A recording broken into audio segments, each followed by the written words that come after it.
Hello friends, welcome back to channel. तो आज हम करने वाले हैं the end of bipolarity chapter number 2 from our contemporary world politics books. ठीक है, सो इसका जो फर्स्ट चैप्टर था हमारा द कोल्ड वॉर एरा, वो हम ऑलरेडी हमारी इससे पहले वाली वीडियो में कंप्लीट कर चुके हैं। ठीक है, सो उस चैप्टर में हमने पढ़ा था कि हमारी जो वर्ल्ड वॉर सेकेंड थी वो ख़त्म हुई थी 1945 में, राइट।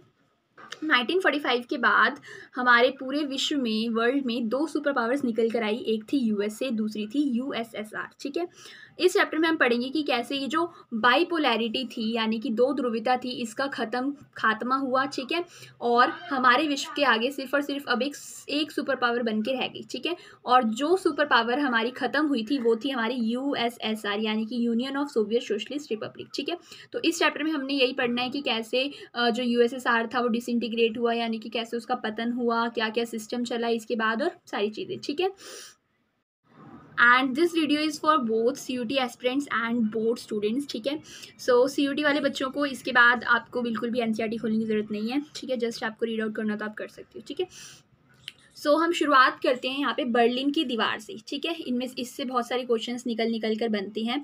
ठीक है, तो बर्लिन की जो दीवार थी ये क्या थी? तो बर्लिन की दीवार क्या थी? जर्मनी में एक दीवार खड़ी कर दी थी। ठीक है, बीच में जो ईस्ट बर्लिन और वेस्ट बर्लिन को एक दूसरे से अलग करती थी। ठीक है, तो ये जो था बर्लिन की दीवार, ये बहुत ही बड़ा सिंबल था किसका? शीत युद्ध का। ठीक है, हमारे कोल्ड वॉर का सबसे बड़ा सिंबल था बर्लिन की दीवार। ठीक है, इसको कब बनाया गया था? 1961 में इसको खड़ा किया गया था। ओके, और ये क्या करती थी? ईस्ट बर्लिन को और वेस्ट बर्लिन को एक दूसरे से अलग करती, जैसे कि मैंने यहाँ पे आपको बताया। ठीक है, ये इसकी जो लेंथ थी यानी ये जो लॉन्ग थी वो कितनी थी? 150 किलोमीटर की लंबाई थी इसकी। ठीक है, और ये 28 सालों तक खड़ी रही और इसको लोगों ने मिलकर 9 नवंबर 1989 में तोड़ दिया। ठीक है, इसको बिल्कुल ख़त्म कर दिया इस दीवार को, और फिर इन दोनों को क्या हो गया? पूरे जर्मनी का यूनिफिकेशन हो गया, यानी कि जर्मनी पूरा एक बन के रह गया। ठीक है, सो ये इसमें आपको कुछ मेन चीज़ें जो याद रखनी है वो है कि कब ये बनी थी? 1961 में इसको बनाया गया था और 28 सालों के बाद 9 नवंबर 1989 में इसको तोड़ दिया गया। Very important. ठीक है, इसके बाद आता है हमारा व्हाट वाज सोवियत यूनियन की जो सोवियत संघ था वो था क्या असलियत में? ठीक है, तो इसके ऊपर भी हमारे एक नंबर के क्वेश्चन बहुत सारे बन सकते हैं। सबसे पहली चीज़, जो सोवियत यूनियन था वो कब निकल कर आया था दुनिया के सामने? सोशलिस्ट रिवॉल्यूशन हुई थी हमारे रशिया में सोशलिस्ट रिवॉल्यूशन यानी कि समाजवादी क्रांति या फिर आप साम्यवादी क्रांति कुछ भी कह सकते हो, तो वो हुई थी 1917 में। वेरी इंपॉर्टेंट, 1917 में हम कह सकते हैं कि USSR फॉर्म हुआ था। ठीक है, 1917 में हमारे जो रशिया है वहाँ पर सोशलिस्ट रिवॉल्यूशन हुई थी यानी कि साम्यवादी क्रांति, और उसके बाद हमारा जो USSR था वो निकल कर आया था यानी कि बना था। ठीक है, अब USSR जो है इसकी फुल फॉर्म अगर हम बात करें तो union of Soviet socialist Republic. ठीक है, आ सकती है, पूछा जा सकता है। अब इनकी क्या आइडियोलॉजी चलती थी? हमने पिछले चैप्टर में डिस्कस करा था कि यहाँ पर सोशलिज्म और इगैलिटेरियन सोसाइटी वाला एक वादा करते थे। ठीक है, यानी कि समाजवाद चलता था। समाजवाद क्या होता है? एक ऐसी सोसाइटी जिसमें जितने भी रिसोर्सेज या फिर संसाधन होते हैं वो सारे के सारे गवर्नमेंट के हाथ में होते हैं, यानी कि सरकार के हाथ में होते हैं। ठीक है, स्टेट के हाथ में होते हैं। और इनका एक और चीज़ थी, वो था समतावादी समाज, यानी कि ये लोग ऐसा क्यों करते थे? यहाँ पर समाजवाद इसलिए चलता था क्योंकि ये चाहते थे कि कोई भी एक इंसान इतना अमीर ना हो जाए और कोई इतना गरीब ना रह जाए, यानी कि जो गरीब और अमीर के बीच का जो इतनी बड़ी खाई होती है ये इतनी ज़्यादा ना फैल जाए। ठीक है, तो एक ऐसी सोसाइटी बनाना चाहते थे ये लोग, एक ऐसा समाज तैयार करना चाहते थे जो कैसा हो? समान हो, यानी कि हर किसी के पास इक्वल राइट्स हो, सब चीज़ें इक्वल होनी चाहिए। ठीक है, किसी के पास ज़्यादा नहीं, किसी के पास कम नहीं। ओके, अब यहाँ पर सिर्फ और सिर्फ कम्युनिस्ट पार्टी का राज चलता था। ठीक है, यहाँ पे एक अकेली पार्टी कम्युनिस्ट पार्टी ही डोमिनेंस में थी, हर चीज़ इसके ही हाथ में थी। ठीक है, पूरी अर्थव्यवस्था जिसको मतलब पूरी की पूरी जितनी भी स्टेट की अर्थव्यवस्था है वो भी सारी की सारी किसके पास थी? स्टेट के पास। स्टेट मीन्स कम्युनिस्ट पार्टी के पास। ठीक है, और वेरी इंपॉर्टेंट कि जो सोवियत संघ है उसको हम किस किस नामों से जानते हैं? सबसे पहली चीज़ तो आपको पता चल गया, USSR बोलते हैं इसको हम सोवियत यूनियन या सोवियत संघ भी बोलते हैं। उसके बाद हम इसको सेकेंड वर्ल्ड भी बोलते हैं, दैट इज़ दूसरी दुनिया। ठीक है, और सोशलिस्ट ब्लॉक भी बोलते हैं, यानी कि साम्यवादी खेमा, हिंदी वाले बच्चों के लिए। ओके, इसके बाद जो सोवियत यूनियन था यानी कि यूएसएसआर में क्या क्या अच्छी चीज़ें थी? ठीक है, कोई भी चीज़ होती है उसकी कुछ अच्छाई होती है, कुछ बुराई होती है। तो अगर हम अच्छी चीज़ों की बात करें सोवियत यूनियन में, तो सबसे पहली चीज़ तो यहाँ पर कॉम्प्लेक्स कम्युनिकेशन सिस्टम था, यानी कि कम्युनिकेशन के बहुत अच्छे साधन थे। ठीक है, हम कह सकते हैं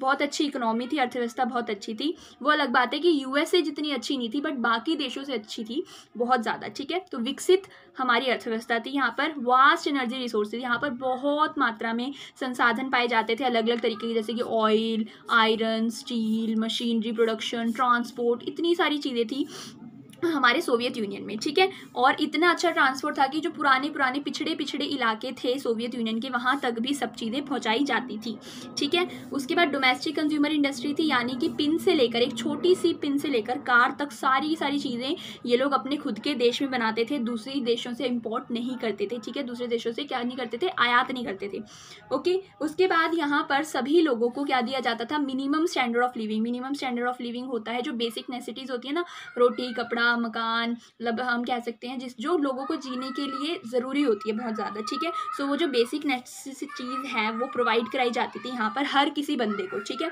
ना के बराबर थी यहाँ पर क्या, बेरोज़गारी मतलब थी ही नहीं, यहाँ पर सबके पास काम था, ठीक है। उसके बाद जो स्टेट ऑनरशिप थी वो थी पूरे के पूरे ज़मीनों पर, यानी कि आपकी यहाँ पे प्राइवेट प्रॉपर्टी नहीं है। हम कहते हैं ना कि ये मेरा घर है, हम आपके नाम पे रजिस्ट्रेशन होता है घर, तो वो वाला सिस्टम यहाँ पे नहीं था।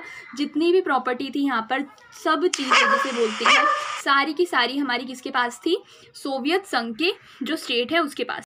अब ये तो हमने बात कर ली कि क्या क्या पॉजिटिव चीज़ें थी। अब हम बात करते हैं कि क्या बुराइयां थी यहाँ पे यूएसएसआर में, यानी कि कौन सी चीज़ें अच्छी नहीं थी। सबसे पहली चीज़ तो ये बहुत ज़्यादा ब्यूरोक्रेटिक और अथॉरिटेटिव था, यानी कि यहाँ पर सिर्फ और सिर्फ स्टेट का रूल चलता था, जिसकी वजह से जो लोग थे उनकी जो एस्पिरेशंस थी, यानी कि लोग लोकतंत्र चाहते थे, बट यहाँ पर लोकतंत्र बिल्कुल भी नहीं था, ठीक है जी। यहाँ पर डेमोक्रेसी थी ही नहीं, मतलब लोगों को बोलने का अधिकार नहीं है, कुछ अपने व्यूज़ रखने का अधिकार नहीं, कुछ भी नहीं है। जैसे हमारे इंडिया में क्या है, आप दो दिनों में आंदोलन में बैठ सकते हो, ठीक है, आपको कोई मना नहीं करेगा, आप आराम से शांतिपूर्वक आंदोलन कर सकते हो अगर आपको कोई भी चीज़ अच्छी नहीं लगती। लेकिन यहाँ पर ऐसा बिल्कुल भी नहीं था।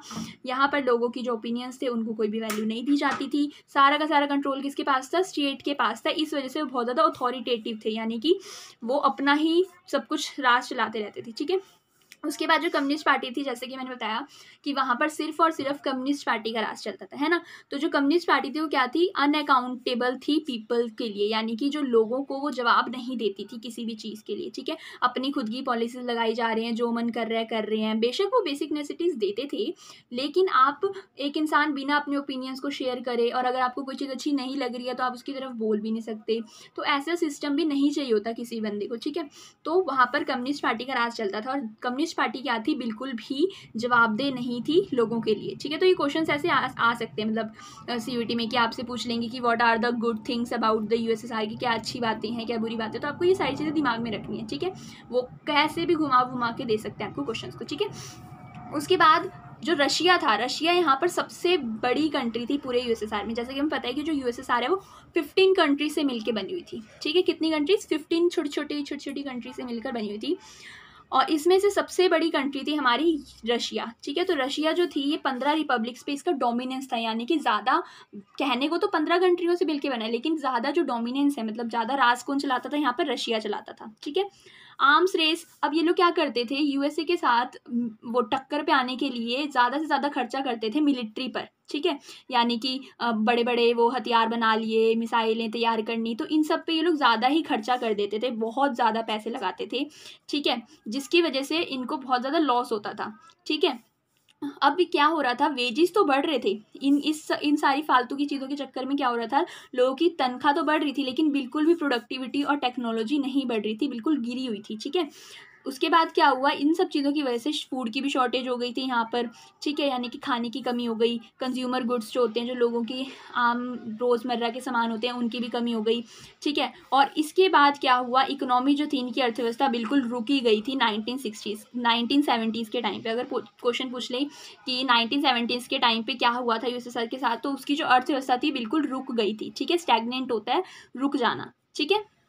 उसके बाद क्या हुआ, एक चीज़ और हुई थी कि जो यूएसएसआर था उसने क्या कर दिया था, अफगानिस्तान पर हमला बोल दिया था, ठीक है। कब बोला था, 1979 में। इसकी वजह से भी ये सारी की सारी चीज़ें हुई थी, ठीक है। तो अगर क्वेश्चन पूछ लें कि जो यूएसएसआर था, यानी सोवियत संघ ने अफगानिस्तान पर कब आक्रमण किया था, तो 1979 में किया था, ठीक है। इसको आप ऐसे भी याद रख सकते हो कि उनकी इकोनॉमी एक तो स्टैग्नेंट हो गई थी 70s के टाइम पे। क्यों हुई थी, इसी की वजह से हुई थी। 70s होता है 70 से लेकर 80 तक का टाइम पीरियड, ओके।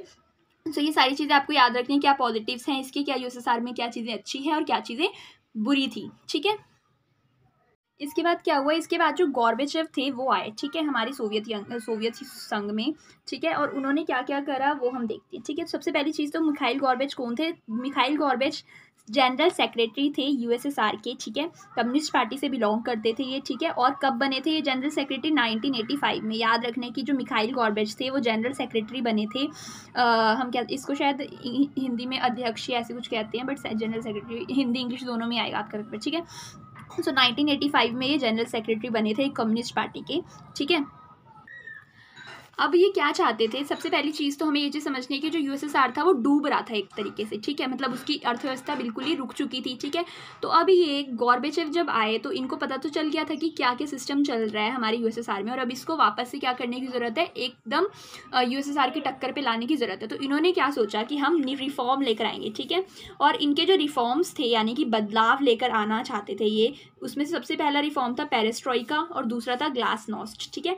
पेरेस्ट्रोइका का मतलब होता है रिकंस्ट्रक्टिंग, यानी कि पुनर्निर्माण करना। इसको इंग्लिश में भी, हिंदी में भी यही बोलते हैं, पेरेस्ट्रोइका और ग्लासनोस्ट, ठीक है। तो पेरेस्ट्रोइका मतलब होता है पुनर्निर्माण और ग्लासनोस्ट आता है खुलापन, ठीक है। तो इसमें इन्होंने क्या करना चाहा, ये चाहते थे कि हम क्या कर ले, यूएसए के साथ जो अपने संबंध है वो सही कर ले, ये जो हम लड़ाइयाँ करी जा रहे हैं एक दूसरे के साथ ये रोक दें, और यूएसए के साथ हम अपने जो संबंध हैं यानी उनके साथ फ्रेंडशिप कर लें, ठीक है, हाथ आगे बढ़ाएं। और दूसरा, डेमोक्रेसी हम ले आएँ कहाँ पर? यूएसएसआर में, ताकि जो लोग हैं वो भी अपने देश से खुश हों, ठीक है। अब क्या हुआ, जो गॉर्बेचेव थे उनके जो रिफॉर्म्स थे वो बहुत सारे लोगों को पसंद नहीं आए, और वो जो लोग कौन थे? वो लोग थे कम्युनिस्ट पार्टी के लोग, ठीक है, क्योंकि वो जो कम्युनिस्ट पार्टी थी वो इतने सालों से जो राज कर रही है, अब गॉर्बेचेव जब अगर रिफॉर्म लेकर आ जाएगा, ठीक है, तो उससे क्या होगा, जो कम्युनिस्ट पार्टी है इसकी नींव ही हिल जाएगी, ठीक है। तो इसलिए जो कम्युनिस्ट पार्टी के लीडर्स थे उन्होंने क्या करा, इसके रिफॉर्म्स को विरोध करा, इसको अपोज करा, ठीक है। और इसको करने के लिए इन्होंने क्या करा, एक कूप मतलब लॉन्च हुआ 1991 में, वेरी इंपॉर्टेंट। 1991 वही ईयर है जिस ईयर में हमारा जो सोवियत संघ था वो खत्म हो गया था, डिसइंटीग्रेट हो गया था, उसका पतन हो गया था, ठीक है। सो 1991 में इन्होंने कूप लॉन्च करा। कूप होता है जैसे कि विद्रोह के लिए हम वो करना शुरू कर देते हैं एक तरीके से, तो वो करा इन्होंने 1991 में। और किसने करा? कम्युनिस्ट पार्टी के हार्ड लाइनर्स, जो बिल्कुल भी बदलाव नहीं चाहते हैं, उन लोगों ने कम्युनिस्ट पार्टी के क्या कर दिया, कूप लॉन्च कर दिया, किसके खिलाफ? गॉर्बेचेव के खिलाफ। और क्यों करा? उसको गद्दी से हटाने के लिए, ठीक है। अब क्या था, अब इसके जो रिफॉर्म थे इसके चक्कर में जो लोग थे उन्होंने फ्रीडम टेस्ट कर ली थी, ठीक है, आज़ादी को उन्होंने चख लिया था। अब वो वापस से नहीं चाहते थे वो ओल्ड स्कूल वाला जो रूल था, यानी कि जो ओल्ड स्टाइल रूल चलाते थे कम्युनिस्ट पार्टी वाले लोग, ना अब लोगों को फ्रीडम दे रहे हैं, ना उनको आज़ादी है, ना बोलने की आज़ादी है, कुछ भी मतलब नहीं था। तो अब ये जो लोग थे इन्होंने तो चख ली थी फ्रीडम, ठीक है। तो अब ये वापस से उसमें नहीं जाना चाहते थे, इसलिए इन्होंने क्या करना शुरू कर दिया, प्रोटेस्ट करना शुरू कर दिया बहुत ज़्यादा मात्रा में लोगों ने। किसके खिलाफ? कम्युनिस्ट पार्टी के खिलाफ, ओके। और ये जो लोगों का विद्रोह था इसमें एक बहुत ही शानदार एक मतलब बंदा निकल कर आता है, बोरिस येल्सिन, ठीक है, इसका नाम याद रखना है। ये एक नेशनल हीरो की तरह निकल कर आया इस कूप को अपोज करने में, ठीक है। और ये कौन था? इसने रशिया में जो हमने पढ़ा था ना अभी कि सोशलिस्ट रिवॉल्यूशन हुई थी, समाजवादी क्रांति, तो उसमें ये बहुत ही बड़ा एक लीडर था, ठीक है। तो ये जो बोरिस येल्सिन थे, वेरी इंपॉर्टेंट, ये एक नेशनल हीरो की तरह निकल कर आए और इन्होंने लोगों के जो प्रोटेस्ट थे, लोगों की आज़ादी के लिए लड़ाइयाँ लड़ी कि हम नहीं भाई, हमें नहीं चाहिए कम्युनिस्ट पार्टी, इसको हटाओ। तो ये सारी चीज़ें होने लगी थी। अब क्या हुआ, अब सोवियत यूनियन हो गया, मतलब डिसइंटीग्रेट होने की तादाद पर पहुंच गया था, ठीक है। अब क्या हुआ, जो पावर हो मतलब जितनी भी सोवियत संघ में शक्तियां थी वो सारी की सारी सोवियत सेंटर, जो एक मतलब एक सेंटर में शक्तियां थी वो सारी की सारी रिपब्लिक्स के पास चली गई। रिपब्लिक्स मतलब कि जो जितने भी 15 कंट्रीज थी सोवियत संघ में उनके पास सारी की सारी शक्तियां चली गई सेंटर से हटकर, यानी कि पहले सारी की सारी शक्तियां कम्युनिस्ट पार्टी के पास थी, स्टेट के पास थी, अब उनसे शक्तियां निकल कर चली गई रिपब्लिक्स के पास, ठीक है। सबसे पहले क्या हुआ, इसमें एक चीज़ और है कि जो सेंट्रल एशियन रिपब्लिक्स थी, हमने पढ़ा था ना कि यूएसए में कौन कौन सी रिपब्लिक्स आती थी, एक तो ईस्ट यूरोप आता था पूरा का पूरा, उसके बाद सेंट्रल एशियन रिपब्लिक्स आती थी और दूसरी रिपब्लिक्स आती, ठीक है। तो जो सेंट्रल एशियन रिपब्लिक्स थी यानी कि मध्य एशियाई जितने भी देश थे वो नहीं चाहते थे इंडिपेंडेंस। क्यों नहीं चाहते थे? क्योंकि ये ज़्यादा डेवलप नहीं थे। सेंट्रल एशियन रिपब्लिक्स में वो सारी की सारी आती है, जैसे कि तजाकिस्तान, जिनके लास्ट में AN STAN आता है ना, तजाकिस्तान, उज्बेकिस्तान एंड पाकिस्तान, मतलब इस तरीके की जो कंट्रीज़ है वो सारी की सारी सेंट्रल एशिया में आती हैं, ठीक है। तो ये लोग नहीं चाहते थे कि हम अलग हों किससे, सोवियत संघ से। क्यों नहीं चाहते थे? क्योंकि इनको तो फ़ायदा हो रहा था सोवियत संघ के साथ, क्योंकि जो सोवियत संघ था वो क्या करता था, इनको एक तो पहली बात तो ये पिछड़े हुए थे, ठीक है, इनके पास ज़्यादा से रिसोर्सेज नहीं होते थे, तो इनको हेल्प करता था बहुत सारी चीज़ों में। तो ये लोग नहीं चाहते थे इंडिपेंडेंस, ठीक है। लेकिन क्या हुआ, इनको भी इंडिपेंडेंस मतलब लेनी पड़ी, क्योंकि जो सोवियत संघ था वो खत्म हो गया था। अब क्या हुआ, दिसंबर 1919 में, वेरी इंपॉर्टेंट, दिसंबर 1919 में रशिया, यूक्रेन और बेलारूस, ये जो 3 बड़ी बड़ी कंट्रीज थी, 3 मेजर रिपब्लिक्स थे ये सबसे ज़्यादा, ठीक है, सोवियत संघ के, इन तीनों ने क्या डिक्लेयर कर दिया कि जो सोवियत यूनियन है वो डिसबैंडेड कर दिया गया, यानी ख़त्म हो गया है, और कम्युनिस्ट पार्टी बैन हो चुकी है, यानी कि ये भी ख़त्म हो चुकी है, ठीक है। तो इसको आप याद रख सकते हो, RUB, रब से याद रख सकते हो कि R से रशिया, U से यूक्रेन और B से बेलारूस, इन तीनों ने मिलकर दिसंबर 1991 में बोल दिया कि सोवियत संघ अब खत्म हो गया है, डिसइंटीग्रेट हो गया है, ठीक है। अब सोवियत संघ के खत्म होने पे क्या हुआ, अलग अलग जो 15 कंट्रीज थी वो निकल कर आई है ना। अब इन कंट्रीज ने मिलकर क्या बना लिया, CIS बना लिया। CIS की फुल फॉर्म पूछ लेते हैं, कॉमनवेल्थ ऑफ इंडिपेंडेंट स्टेट, ठीक है। C से कॉमनवेल्थ, उसके बाद ऑफ, फिर I से इंडिपेंडेंट और S से स्टेट, ठीक है। तो कॉमनवेल्थ ऑफ इंडिपेंडेंट स्टेट्स बना लिया। और ये जो सेंट्रल एशियन रिपब्लिक्स थे जो नहीं चाहते थे कि हम अलग हों किससे, सोवियत संघ से, इनको मनाने के लिए कि हाँ भैया भाई ठीक है, हो गया सब कुछ खत्म, तो इनको क्या कर दिया, फाउंडिंग मेंबर्स बना दिया CIS का, कि इन्होंने निकाल लिया, ठीक है। तो आपको अगर क्वेश्चन पूछ लें कि who are the founding members, या फिर फाउंडिंग मेंबर्स कौन थे CIS के, तो आपने क्या लिखना है, सेंट्रल एशिया रिपब्लिक्स, ठीक है, ऑप्शंस में आता है। So just you have to remind, आपको सिर्फ याद रखना है, जब आप ऑप्शंस देखोगे तो क्या पता आपको अचानक से याद आ भी सकते हैं, ठीक है। तो फाउंडिंग मेंबर्स बन गए CIS के, कौन, सेंट्रल एशियन रिपब्लिक्स। पॉइंट्स हैं ये एक एक तरीके के, ठीक है।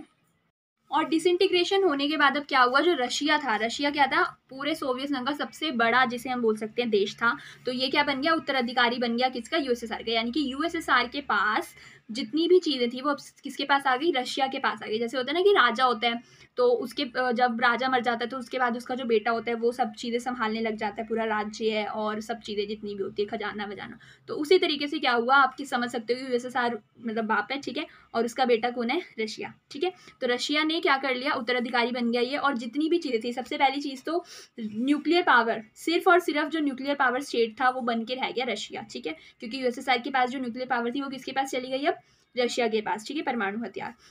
उसके बाद USSR की जो UNSC में, यानी यूनाइटेड नेशन सिक्योरिटी काउंसिल में जो सीट थी, जो 5 लोगों के पास सीट है ना, सिर्फ 5 परमानेंट मेंबर्स हैं, उसमें से एक कौन बन गया, रशिया बन गया, ठीक है। उसके बाद जितनी भी इंटरनेशनल ट्रीटीज़ थी किसकी, USSR की, जो भी कमिटमेंट थी, जितनी भी ऐसे होता है ना डॉक्यूमेंट्स वाला ट्रीटीज़ हो रखी होती हैं, तो वो सारी भी किसके पास आ गई, रशिया के पास आ गई।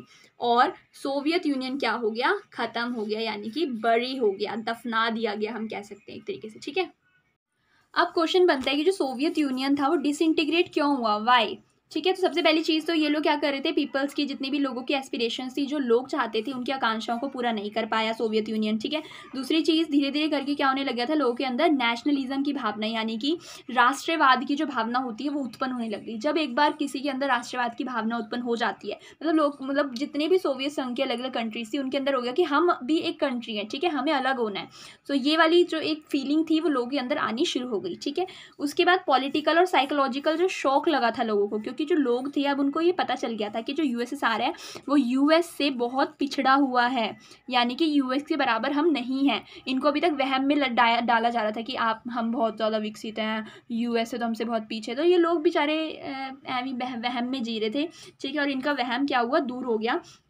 तो जब इनका वहम दूर हुआ तो इनको एक झटका लगा, ठीक है, एक शॉक लग गया। उसके बाद क्या हुआ, ये जो हाई एक्सपेंडिचर करता था, यानी बहुत ज़्यादा खर्चा करता था USSR किस पे, सैटेलाइट्स पे, ठीक है, सैटेलाइट स्टेट्स पे, और न्यूक्लियर आर्सेनल्स, यानी कि परमाणु हथियार बनवाने में। तो उसके चक्कर में सारा का सारा पैसा उन्हीं पे लगा देता था, और जो लोग थे उनके ऊपर लगाता ही नहीं था ज़्यादा, ठीक है। उसके बाद जो गॉर्बेचेव थे, गॉर्बेचेव के जो रिफॉर्म्स आए वो भी क्या कर गए, बैकफायर कर गए, यानी कि उसी पे ही भारी पड़ गए, मतलब हम कह सकते हैं कि वो बेचारा तो चाहता था कि अच्छा हो जाए यूएसएसआर के लिए, लेकिन अब जो लोग थे, अब वो लोकतंत्र के साथ साथ उनको क्या करना था, आज़ादी चाहिए थी। तो इसलिए जो गॉर्बेचोव के रिफॉर्म्स थे वो भी हम एक रीज़न मान सकते हैं सोवियत संघ के डिसइंटीग्रेशन के, ठीक है, उसके ख़त्म होने के। उसके बाद जो कम्युनिस्ट पार्टी थी वो क्या करती थी, डिक्टेटरशिप चलाती थी अपनी, यानी अपनी हुकूमत चलाती थी, और इसमें बहुत ज़्यादा करप्शन था, भ्रष्टाचार, अनअकाउंटेबल थी, लोगों को बिल्कुल भी जवाबदेही नहीं थी लोगों के लिए। लोगों ने आपको चुना है पर लेकिन एक ही पार्टी चलती थी, ठीक है, तो बिल्कुल भी लोगों के लिए वो नहीं सोचती थी ज़्यादा। तो इस वजह से ये सारे के सारे रीजंस बनते हैं कि क्यों हमारा जो सोवियत यूनियन था वो क्या हो गया, डिसइंटीग्रेट हो गया। नाउ सबसे जो मेन रीज़न है, सबसे बिगेस्ट कॉज जो मैंने अभी बताया वो था नेशनलिज्म, ठीक है, लोगों के अंदर किसकी भावना उत्पन्न हो गई, नेशनलिज्म की, राष्ट्रवाद की, ठीक है, ये सबसे बड़ा कॉज था, ठीक है। और ये कहाँ कहाँ पर हुई थी ज़्यादातर नेशनलिज्म की भावना उत्पन्न, ये भी क्वेश्चन पूछ सकते हैं आपसे कि कौन से ऐसी कंट्रीज़ हैं जिसमें सबसे पहले नेशनलिज्म की भावना उत्पन्न हुई थी, फीलिंग आई थी, वो है रशिया, ठीक है, सबसे पहले रशिया। उसके बाद बेल्टिक रिपब्लिक्स, ये अलग से ही बन सकता है कि बेल्टिक रिपब्लिक्स कौन कौन सी है, तो बेल्टिक रिपब्लिक्स हैं एस्टोनिया, लातविया एंड लिथुनिया, ठीक है, ELL से आप याद रख सकते हो, एस्टोनिया, लातविया एंड लिथुनिया करके, ठीक है। और उसके बाद यूक्रेन और जॉर्जिया, तो ये सारी की सारी कंट्रीज थी जिनके अंदर नेशनलिज्म की भावना उत्पन्न होने लग गई थी, ठीक है, और इस वजह से हमारा जो सोवियत यूनियन था वो डिसइंटीग्रेट हो गया। ओके, इसके बाद आता है हमारा क्या कॉन्सिक्वेंसेस थे, यानी कि क्या परिणाम निकल कर आए, क्या रिजल्ट निकल कर आए डिसइंटीग्रेशन के। अब जी 1991 में क्या हुआ कि जो USSR था वो ख़त्म हो गया, है ना, क्या हो गया, ख़त्म हो गया 1991 में। तो उसके बाद इसके क्या परिणाम निकल गए, सबसे पहली चीज़ तो कोल्ड वॉर ख़त्म हो गई, जो ये शीत युद्ध चल रहा था इसकी समाप्त हो गया, ये ख़त्म हो गया, ठीक है। दूसरी चीज़ ये जो आइडियोलॉजिकल डिस्प्यूट था कैपिटलिज्म और सोशलिज्म के बीच में, यानी कि समाजवाद और पूंजीवादी के बीच की जो ये जो लड़ाई चल रही थी ये ख़त्म हो गई और कैपिटलिज्म हमारा जीत गया, ठीक है, पूंजीवाद जीत गया और कम्युनिज्म हार गया, यानी समाजवाद हार गया। ओके, उसके बाद ये जो आर्म रेस चल रही थी कि किसके पास ज़्यादा हथियार है, ये होड़ चल रही थी पूरी की पूरी हमारे हथियारों की, तो ये भी हमारे पूरे विश्व में ख़त्म हो गई, ठीक है, क्योंकि अब सिर्फ और सिर्फ USA बच के रह गया। उसके बाद यूनिपोलर वर्ल्ड बन गया, यानी कि सिर्फ और सिर्फ USA की पावर अब निकल के आई सामने, ठीक है, क्योंकि जो USSR है वो तो ख़त्म, तो अकेला बंदा कौन रह गया, USA रह गया, ठीक है। तो इसकी गैंग जो थी वो एक बहुत ही ज़्यादा डोमिनेंस में आ गई पूरे के पूरे वर्ल्ड में, ठीक है। और क्या हुआ, और एमरजेंस हुआ नए नए इंडिपेंडेंट स्टेट का, क्योंकि 15 कंट्री से मिलकर बना हुआ था USSR, तो ये जो 15 कंट्रीज थी अब क्या हो गई, ये अलग अलग हो गई, तो 15 और नई कंट्रियाँ निकल कर आई हमारे वर्ल्ड के आगे, ठीक है, तो न्यू प्लेयर्स निकल कर आ गए, नए नए खिलाड़ी आ रहे हैं अब सामने पूरे विश्व में। ओके, नाउ वेरी इंपॉर्टेंट हमारा एक टॉपिक आता है शॉक थेरेपी क्या थी, ठीक है। शॉक थेरेपी क्या हुई थी, जब USSR खत्म हो गया था उसके बाद जितने भी 15 नए नए स्टेट्स बने वो सब अलग अलग हो गए, है ना, वहाँ पर कौन सी आइडियोलॉजी चलनी शुरू हो गई, कम्युनिज्म वाली खत्म हो गई और कैपिटलिज्म शुरू हो गई, ठीक है, यानी कि पूंजीवाद और लोकतंत्र इन्होंने स्थापित करना शुरू कर दिया अपनी कंट्रीज में। अब इनसे गलती क्या हुई, इनसे ये गलती हो गई कि इन्होंने कम्युनिज्म से बहुत ही तेज़ी से कैपिटलिज्म में चेंज लाया अपनी कंट्रीज में, ठीक है। तो ये पेनफुल ट्रांजिशन था, यानी कि बहुत दर्दनाक एक हम कह सकते हैं परिवर्तन हो गया था, बदलाव लाना चाहते थे ये, ठीक है। तो सीधा समाजवाद से ये जब पूंजीवादी पे पहुंचे तो इसी को ही बोला गया क्या, शॉक थेरेपी, लोगों को शॉक लग गया, धक्का लग गया, ठीक है।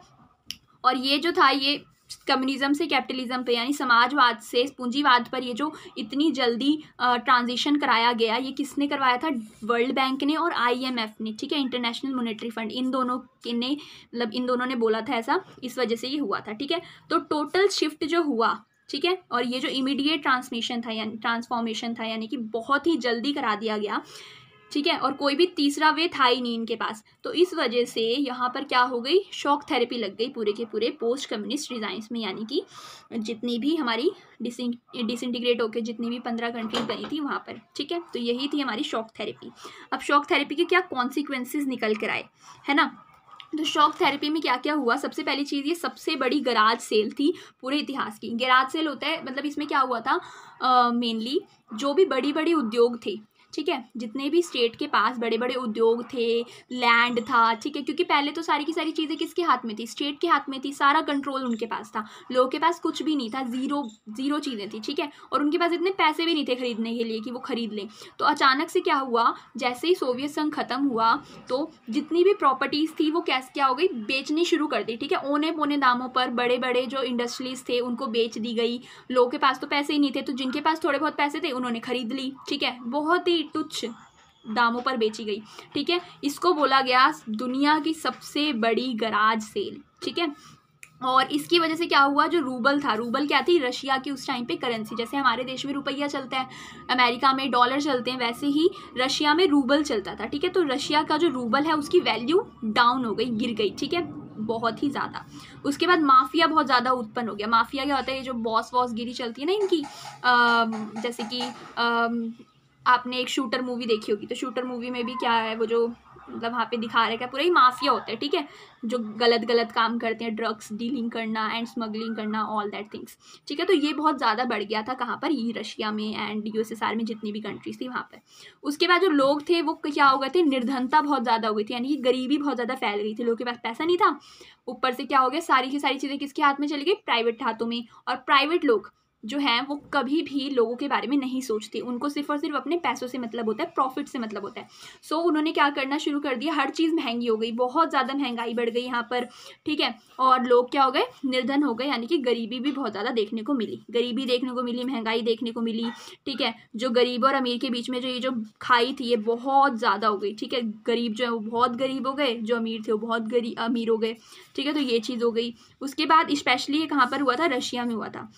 और फूड सिक्योरिटी भी नहीं थी, ठीक है, फूड सिक्योरिटी भी ख़त्म हो गई, यानी कि जो लोगों के पास खाने के भी लाले पड़ गए। ओके, तो ये सारे के सारे हमारे क्या हुए, कॉन्सिक्वेंसेस निकल कर आए, क्या क्या रिजल्ट थे, क्या परिणाम थे किसके, शॉक थेरेपी के, ये सारे के सारे थे। ओके, इसके बाद अगर हम पॉलिटिकल कॉन्सिक्वेंसेस की बात करें कि राजनीतिक तौर पर क्या क्या चीज़ हुई थी, सबसे पहली चीज़ तो अचानक से जो इन्होंने डेमोक्रेसी में लाने की कोशिश करी ना, यहाँ पर तो हमने क्या पढ़ा, इकोनॉमी ये लोग चेंज कर रहे हैं, समाजवाद से सीधा पूंजीवाद पे पहुंच रहे हैं, ठीक है। तो इस चक्कर में ये सारी की सारी चीज़ हो गई। अब इन्होंने क्या करा, पॉलिटिक्स में भी बहुत सारा खेला, ठीक है। सबसे पहली चीज़ तो इन्होंने अपने कॉन्स्टिट्यूशन बहुत ही जल्दबाजी में बनाए, ठीक है। जल्दबाजी में जो कॉन्स्टिट्यूशन बनाए, इसमें क्या करा इन्होंने, जुडिशरी के पास बिल्कुल भी पावर नहीं थी, यानी कि जुडिशरी थी ही नहीं, जो न्यायालय होता है ना वो था ही नहीं। तो जब न्यायालय नहीं होगा डेमोक्रेसी में तो वो लोकतंत्र किस काम का है ना। लोग अगर उनके राइट्स के साथ कुछ खिलवाड़ हो रहा है तो वो कहाँ पर जाएंगे, किससे बोलेंगे, किससे भीख मांगेंगे, है ना। उसके बाद क्या कर दिया था इन्होंने, बहुत चेंजेस लेकर आ गए, प्रेसिडेंट की पावर बढ़ा दी बहुत ज़्यादा, कि जो प्रेसिडेंट है वो क्या करेगा, 10 साल राज करता था, उसको प्लस करके 10 साल और कर दिए। जैसे कि ये कहाँ पर हुआ था, तुर्कमेनिस्तान और उज्बेकिस्तान, यहाँ पर ये ज़्यादा चीज़ें हुई, ठीक है। उसके बाद जो रशिया की इकोनॉमी थी वो क्या हुई, रिवाइव कब होनी शुरू हुई, 10 सालों बाद, मतलब 10 सालों तक इन्होंने ये सारी चीज़ें फेस करी, और 2000 में आकर जो रशिया की जो इकोनॉमी थी धीरे धीरे अब रास्ते पे आनी शुरू हो गई थी, ठीक है। तो ये चीज़ भी याद रखनी कि 2000 में आकर, जो 2000 ईयर है ना, उसमें जाकर जो रशिया की इकोनॉमी थी, अर्थव्यवस्था थी, वो थोड़ी ट्रैक पर आई, रेलगाड़ी जो पटरी थी उस पर आनी शुरू हुई, ठीक है। तो ये सारे के सारे हुए थे हमारे पॉलिटिकल कॉन्सिक्वेंसेस। ओके, अब आते हैं टेंशन्स और कॉन्फ्लिक्ट्स, यानी कि यूएसएसआर जब डिसइंटीग्रेट हुआ, यानी उसका ख़त्म हुआ या खात्मा हुआ, तो उसके बाद और क्या क्या चीज़ें हुई थी, ठीक है। तो ऐसा नहीं है कि सिर्फ और सिर्फ आराम से हो रहा है और शॉक थेरेपी भी आ गई, ये भी हो गया वो भी हो गया, इसके अलावा भी बहुत सारी चीज़ें हुई। सिविल वॉर्स देखने को मिली। सिविल वॉर होती है एक ही देश में जब लोग लड़ने लग जाते हैं ना आपस में ही, क्योंकि इतनी सारी भूखमरी फैली हुई है, एक तो माफिया इतना ज़्यादा हो गया है रशिया में, ठीक है, और मतलब बहुत सारी चीज़ें हो रही थी। तो इस चक्कर में क्या हुआ, सिविल वॉर शुरू हो गई, लोग जो आपस में लड़ना शुरू करते हैं, नक्सलवाद जिसे हम बोलते हैं, ये सब चीज़ें। सबसे पहले आपको याद रखना है रशिया में, ये आ जाता है क्वेश्चन, ठीक है, एक एक नंबर में बनता है एमसीक्यूज में। रशिया में जो 2 रिपब्लिक्स थे, एक तो चेचन्या और दूसरा दागिस्तान, ठीक है, याद रखना है, चेचन्या और दागिस्तान कहाँ के हैं, ये रशिया के हैं ये, ठीक है, रूस। तो रशिया में जो चेचन्या और दागिस्तान थे, इनमें क्या होना शुरू हो गया, वॉयलेंट सक्सेशन मूवमेंट्स, यानी कि बहुत ही हिंसात्मक लड़ाइयाँ शुरू हो गई, ठीक है, जिसमें हिंसा होती है ना, लड़ाई झगड़े बहुत सारे। उसके बाद तजाकिस्तान की अगर हम बात करें, तजाकिस्तान में सिविल वॉर चली 10 सालों तक, 2001 तक चली, ठीक है। ये भी एक बहुत इंपॉर्टेंट क्वेश्चन है, पूछ सकते हैं कि सिविल वॉर 10 सालों तक कहाँ पर चली थी, तो तजाकिस्तान में चली थी। कब तक चली थी, 2001 तक चली थी, ठीक है। उसके बाद सेंट्रल एशिया की अगर हम बात करें तो सेंट्रल एशिया जो मध्य एशिया है ना, वो क्या बन गया, कंपटीशन का जोन बन गया, एक तरीके से अड्डा बन गया जहाँ पे कंपटीशन चल रहा है पूरा आउटसाइड पावर्स के बीच में और ऑयल कंपनीज के बीच में। इसमें ज़्यादा इंपॉर्टेंट ये वाला है तजाकिस्तान वाली सिविल वॉर और रशिया के जो 2 चेचन्या और दागिस्तान वाले हैं, ठीक है। उसके बाद क्या हुआ, एक स्लोवाकिया करके एक देश था, ठीक है। ये 2 हिस्सों में डिवाइड हो गया, एक तो आधा आधा करके चेचस एंड स्लोवाकास करके कुछ, ठीक है। ये 2 इंडिपेंडेंट कंट्रीज निकल कर आई, जैसे इंडिया में होता है ना बंटवारा हो गया था, इंडिया और पाकिस्तान अलग अलग हो गए थे, वही सिस्टम हुआ यहाँ पर चेचोस्लावोइया जो भी है लिखा हुआ, ठीक है। तो ये भी याद रखना आपको, वेरी इंपॉर्टेंट। उसके बाद यूगोस्लाविया जो था ये भी अलग अलग हिस्सों में बट गया, कौन कौन से, क्रोएशिया, स्लोवेनिया, बॉस्निया एंड हेजेगोविना। तो ये 5 चीज़ें आपकी एनसीईआरटी में दे रखी हैं, ठीक है, जो आपको याद रखनी है, ठीक है। यूगोस्लाविया ये रहा, तो इनको आपको बहुत अच्छे से याद रखना है। एक चेचन्या और दागिस्तान वाला सीन, वहाँ पर वॉयलेंट जो हिंसात्मक वो चीज़ें थी वो शुरू हो गई थी, कहाँ पर है चेचन्या और दागिस्तान, रशिया में है। तजाकिस्तान में सिविल वॉर शुरू हो गई थी, 10 सालों तक चली, 2001 तक, ठीक है। और ये जो जेरोस्लोवाकिया जो भी था ये 2 हिस्सों में डिवाइड हो गया था, डेट नहीं दे रखी यहाँ पर, तो ये चीज़ आपको बहुत अच्छे से रिमाइंड रखनी है, ठीक है, सीयूटी में आ सकती है। Now the last topic is India और पोस्ट कम्युनिस्ट कंट्रीज, ठीक है। तो इंडिया के क्या रिलेशंस थे यूएसएसआर की कंट्रीज के साथ। सबसे पहली चीज़ तो यूएसएसआर के साथ भी इंडिया के बहुत अच्छे रिलेशंस थे, ठीक है। अब यूएसएसआर तो खत्म हो गया, यूएसएसआर के खत्म होने के बाद ये जो 15 कंट्रीज निकल कर आई, इनके साथ भी इंडिया के कैसे रिलेशंस थे, अच्छे रिलेशंस थे, गुड थे, वेरी गुड, ठीक है, इस टाइप के रिलेशंस थे। उसके बाद अगर हम बात करें सबसे ज़्यादा अच्छे किसके साथ थे, तो वो रशिया के साथ थे। आज भी आपको पता होगा हमारा बहुत अच्छा दोस्त है कौन, रशिया, ठीक है, इंडिया का। उसके बाद ये दोनों ही क्या थे, एक मल्टीपोलर वर्ल्ड की सपना देख रहे थे, यानी कि ये चाहते थे कि कंट्री पूरे के पूरे देश में एक सुपर पावर या 2 सुपर पावर नहीं निकले, बल्कि और बहुत सारी निकल कर आए, अलग अलग कंट्रीज, हर कोई कंट्री यहाँ पे सुपर पावर होनी चाहिए, ठीक है। और इस चक्कर में इन दोनों के बीच में कितने एग्रीमेंट्स हो रखे हैं, 80 बायलेटरल एग्रीमेंट। बायलेटरल होता है जो 2 देशों के बीच में होते हैं, ठीक है। तो अगर कोई पूछ ले कि रशिया और इंडिया के बीच में कितने टोटल एग्रीमेंट्स हो रखे हैं, तो 80 हो रखे हैं, ठीक है, कितने, 80, ठीक है। और ये किसके पार्ट में हुए थे, इंडो रशियन स्ट्रेटेजिक एग्रीमेंट था एक 2001 का। ये भी पूछ सकते हैं कि इंडो रशियन स्ट्रेटेजिक एग्रीमेंट कौन से साल का है, तो 2001 का है, ठीक है। रशिया से थोड़ा आप याद रखना कि रशिया और इंडिया 2001 करके कुछ, ठीक है। सो इसी के साथ हमारा ये चैप्टर खत्म होता है। एक लास्ट टॉपिक बचता है हमारा कि जो वो छोटे छोटे एक डब्बे दे रखे हैं ना, कि ये मतलब व्लादिमीर लेनिन और जोसेफ स्टालिन इन सब के बारे में, तो हम जस्ट 5 मिनट में कर लेते हैं, ओके। सो सबसे पहले आते हैं हमारे व्लादिमीर लेनिन, ठीक है। ये आपको जस्ट थोड़ा सा याद रखना है, इसमें मैंने गॉर्बेचेव वाला नहीं दे रखा, बिकॉज गॉर्बेचेव के बारे में जितना पढ़ना था हम पढ़ चुके हैं, ठीक है। वो फर्स्ट जनरल सेक्रेटरी बना, जनरल सेक्रेटरी बना था वहाँ पे 1985 में, किसका, कम्युनिस्ट पार्टी का, ठीक है। तो अब हम बात करें व्लादिमीर लेनिन की। जो व्लादिमीर लेनिन है ये क्या है, फाउंडर था बोल्शेविक कम्युनिस्ट पार्टी। जो कम्युनिस्ट पार्टी चलती थी ना यूएसएसआर में, इसको खोज के किसने निकाला था, यानी इसको बनाया था व्लादिमीर लेनिन ने, पूछ सकते हैं आपसे, ठीक है। और ये लीडर था रशियन रिवॉल्यूशन का, जो 1917 में रिवॉल्यूशन हुई थी ना, उसमें भी ये लीडर था, ठीक है, व्लादिमीर लेनिन। और ये एक थियोरिटिशियन और मार्किज्म, यानी कि मार्किज्म होता है ना, नक्सलवाद और ये सब चीज़ें, इसका ज़्यादा समर्थक था, ठीक है। इसके बाद आते हैं हम जोसेफ स्टालिन पे। जोसेफ स्टालिन जो थे ये लेनिन के बाद आए थे, ठीक है। लेनिन के बाद कौन आया, जोसेफ स्टालिन। क्रोनोलॉजिकल ऑर्डर में अगर पूछ लें कि पहले कौन था, दूसरा कौन था, तीसरा कौन था, तो you just have to remind, ठीक है। व्लादिमीर लेनिन के बाद आया जोसेफ स्टालिन। इसने क्या करा, इंडस्ट्रियलाइजेशन बहुत ज़्यादा करी, यानी कि औद्योगिकीकरण, ठीक है। अगर आपसे पूछें कि औद्योगिकीकरण का में किसका सबसे बड़ा हाथ था, तो वो था जोसेफ स्टालिन, ठीक है। उसके बाद इसने क्या करा, जो एग्रीकल्चर था उसको कलेक्टिव कर लिया, यानी कि अलग अलग एग्रीकल्चर ज़मीनें हैं लोगों के पास, इसको सबको मिला के एक ही वो फार्म बना दिया, जिसमें 3-4 फार्मर खेती कर रहे हैं, ठीक है।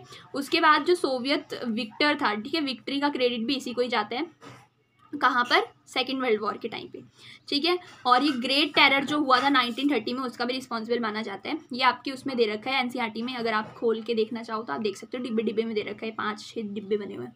उसके बाद आता है निकिता क्रुश्चेव। निकिता क्रुश्चेव भी एक बहुत इंपॉर्टेंट बंदा था, ठीक है। इसने क्या करा था, स्टालिन की लीडरशिप के बाद ये आया था, ठीक है। ये खत्म हुआ तो ये आ गया, ठीक है। इसने क्या क्या चीज़ें करी, इसने एक तो पॉपुलर रिबेलियन करा था हंगरी में, ठीक है।